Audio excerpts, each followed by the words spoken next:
Welcome to the third session of the academic skills presentation. This session is going to cover academic writing.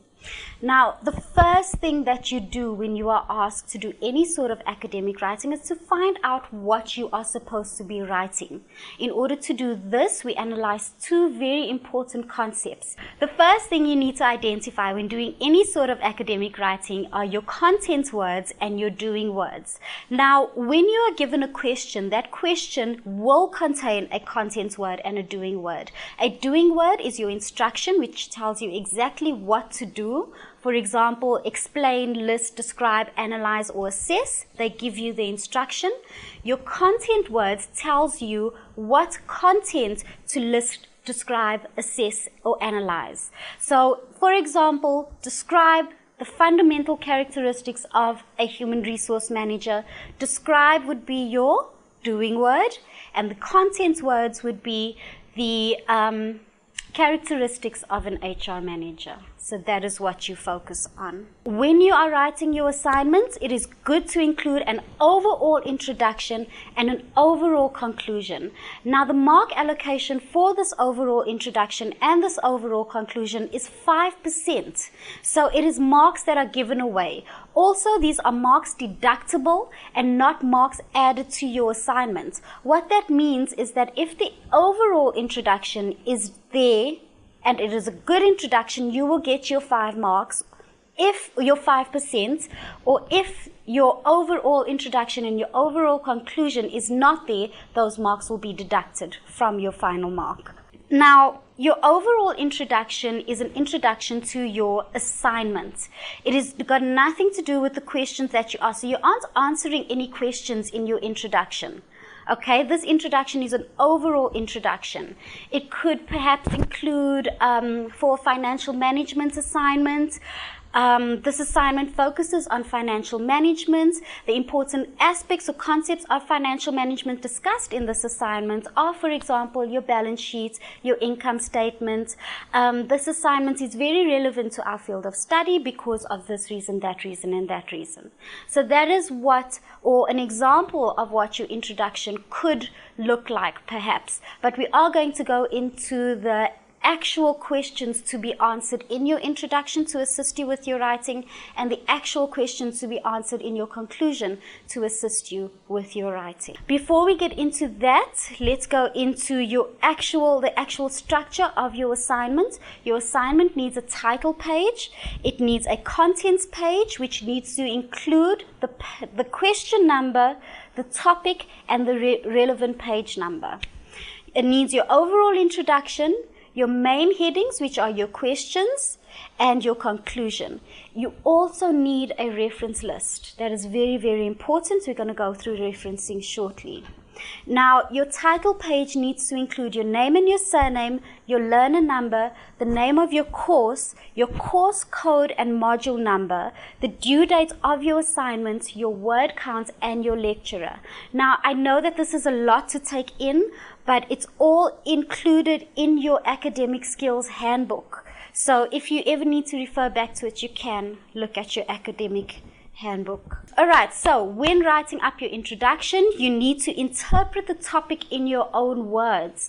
So, for example, if you are asked to explain or discuss the characteristics of an HR manager, then your introduction could include, this essay will focus on the characteristics of an HR manager.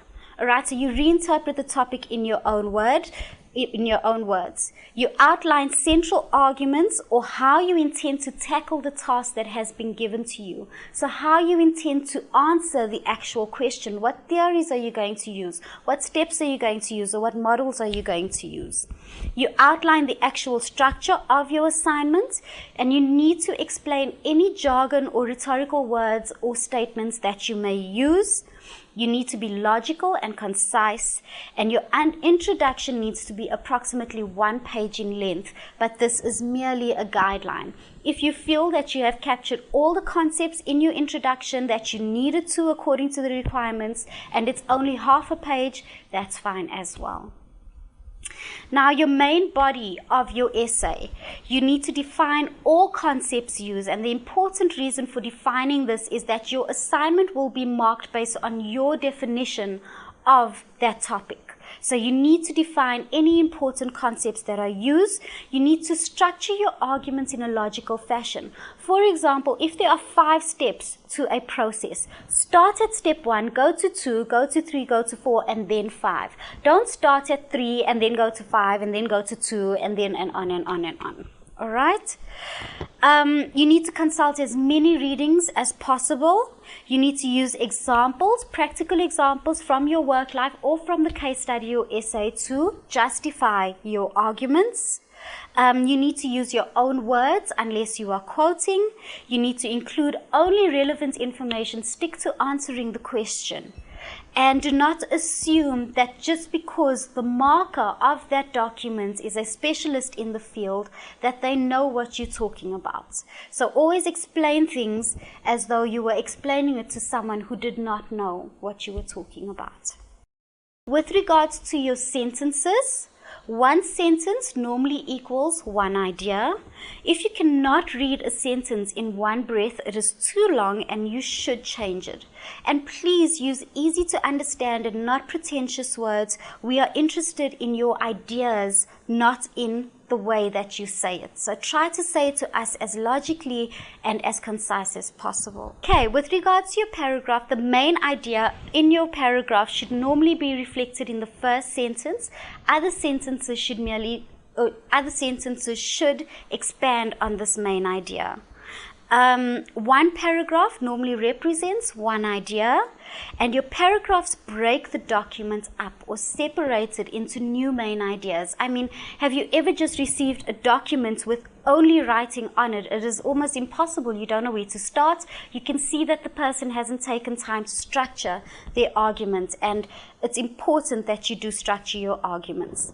Your paragraphs must flow in a logical order, and you must remember that one sentence is not one paragraph.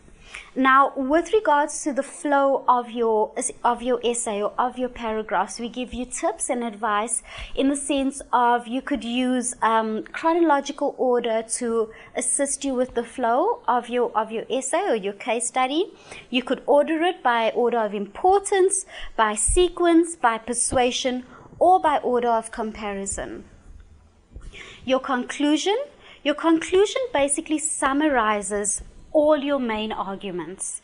It asserts that you have set out to do what you have posed in your introduction, and it attempts to create some sort of completion.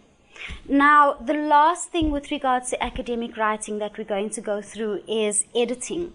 Your work must be edited. If your work is not edited, we will send it back to you to re-edit and then resubmit it to us. That concludes our session on writing. Our next session is going to be on referencing.